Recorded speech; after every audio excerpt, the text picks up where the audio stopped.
రాజధాని సంబంధించినటువంటి భూసేకరణ అంశంలో రెండో విడతకు సంబంధించినటువంటి భూసేకరణ అంశం పైన ఈ రోజు నుంచి యాండ్రాయి గ్రామంలో కూడా భూసేకరణ కార్యక్రమాన్ని మంత్రి నారాయణ ప్రారంభించారు. ఈ సందర్భంగా రైతులు తాము స్వచ్ఛందంగా కూడా భూములు ఇస్తున్నట్లు తెలిపినటువంటి పరిస్థితి ఉంది. మరో అంశం, సత్తెనపల్లిలో మరో స్క్రబ్ టైఫస్ అనేటటువంటి వ్యాధి గుర్తించడం జరిగింది. ఇప్పటి వరకు ఈ వ్యాధికి సంబంధించి 2 చనిపోగా మిగిలినటువంటి వారికి అత్యవసరమైనటువంటి చికిత్స అందిస్తున్నట్లు కూడా ప్రస్తుత వైద్య ఆరోగ్య శాఖకు సంబంధించినటువంటి నిపుణులు చెప్తున్నారు. అదేవిధంగా గుంటూరు జీజీహెచ్లో కూడా ప్రస్తుతం లైవ్లో దీనికి సంబంధించి ట్రీట్మెంట్ తీసుకుంటున్న వారి సంఖ్య కూడా పెరుగుతుంది. అయితే ఎవరు కూడా దీనికి సంబంధించినటువంటి వ్యాధి పైన ఎవరు భయపడాల్సిన అవసరం లేదనే విధంగా కూడా Guntur GGH superintendent SSV Ramana అయితే ప్రకటిస్తున్నటువంటి పరిస్థితి ఉంది.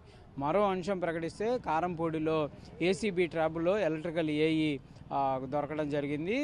ఎవరైతే బాధితుల నుంచి 25,000 రూపాయలు లంచం తీసుకుంటూ కూడా దొరికినటువంటి నేపథ్యంలో ఏఈ పైన కొంచెం చట్టపరమైనటువంటి చర్యలు తీసుకుంటామనే విధంగా కూడా చెప్తున్నటువంటి పరిస్థితి ఉంది.